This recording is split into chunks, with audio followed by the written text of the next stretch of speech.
Mais alors pourquoi les Iraniens, et plus particulièrement les jeunes, sont-ils prêts à mourir pour faire chuter le régime des mollahs en place depuis 47 ans? On peut distinguer 3 raisons principales.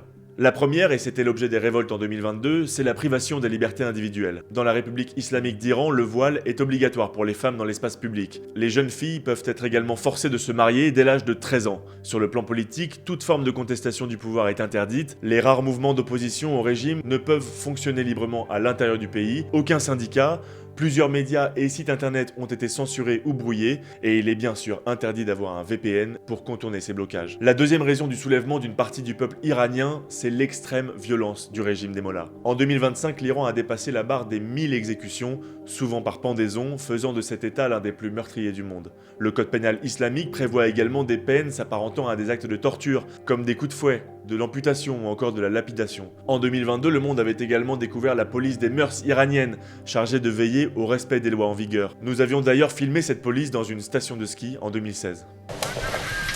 Les femmes là-haut m'ont arrêté à cause de mes cheveux qui dépassaient. Enfin, et on l'a évoqué tout à l'heure, la troisième raison de la colère des Iraniens, c'est la situation économique du pays. Pour vous donner un ordre d'idée, aujourd'hui, pour 1 dollar américain, vous obtenez 1,45 million de rials iraniens, une valeur qui a quasiment doublé en un an. L'inflation globale est mesurée à 45%, ce qui a poussé les commerçants à descendre dans la rue. Les Iraniens sont plus pauvres que jamais. C'est un État en déliquescence totale, avec cette combinaison de sanctions internationales extrêmement fortes sur l'Iran et de mauvaise gestion à l'intérieur du pays.